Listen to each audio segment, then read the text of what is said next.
How to fix OTP not received in Syndicate Bank. दोस्तों, यदि आप सिंडिकेट बैंक का इस्तेमाल करते हैं और आप जो है या तो आप क्रेडिट कार्ड का इस्तेमाल करते हैं या फिर डेबिट कार्ड या नेट बैंकिंग या फिर मोबाइल बैंकिंग और आपको OTP रिसीव्ड नहीं होता है, OTP आपको बिल्कुल आ ही नहीं रहा है, तो वो केस में आप इस प्रॉब्लम को कैसे सॉल्व कर सकते हैं। इस वीडियो में मैं आपको बताऊंगा स्टेप बाय स्टेप प्रोसेस। शुरू करने से पहले दोस्तों मेरी आपसे दिल से रिक्वेस्ट है कि चैनल को सब्सक्राइब करके बेल आइकन को दबाना, साथ ही साथ इस वीडियो को एक लाइक अभी के अभी कर दीजिएगा। तो दोस्तों यहाँ पे आपको सबसे पहले जाना है अपने मोबाइल के सेटिंग्स पे। सबसे पहले आपको अपने मोबाइल के सेटिंग्स पे जाना है, उसके बाद में आपको स्क्रॉल डाउन करना है नीचे और एप्लीकेशन मैनेजर पे आपको जाना है, ठीक है। उसके बाद में दोस्तों यहाँ पे आपको कुछ देर वेट कर लेना है और यहाँ पे आपको दो सेटिंग करना होगा, ठीक है। यहाँ पे आपको ऑल एप्लीकेशन सेलेक्ट कर लेना है। उसके बाद में आपको यहाँ पे मैसेजेस पे जाना है। हम अपना मैसेजेस पे चले जाते हैं।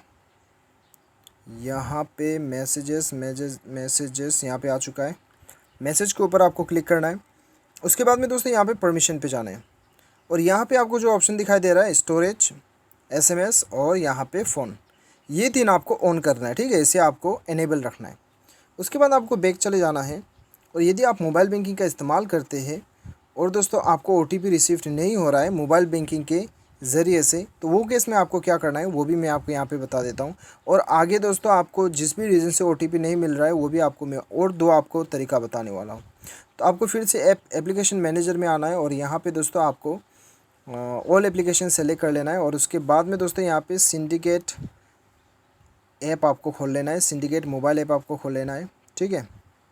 चलिए यहाँ पे सिंडिकेट बैंक का जो है एप्लीकेशन यहाँ पे खोल दिया मैंने। यहाँ पे दोस्तों आपको परमिशन पे जाना है और परमिशन पे आपको ये सारा परमिशन अलाउ कर देना है। उसके बाद में दोस्तों देखिए आपका सारा प्रॉब्लम OTP रिसीव नहीं होने का प्रॉब्लम सॉल्व हो जाएगा। यदि दोस्तों 99% तो आपका सॉल्व होना चाहिए, यदि 1% में यदि आप आ जाते हो आपका सॉल्व नहीं होता है, तो वो केस में आप अपना बैंक का टोल फ्री नंबर में कॉल करके उन्हें बता सकते हो, ठीक है। वो आपको सोल्यूशन दे देगा। उम्मीद करता हूँ आपको वीडियो पसंद आया होगा। Thanks for watching.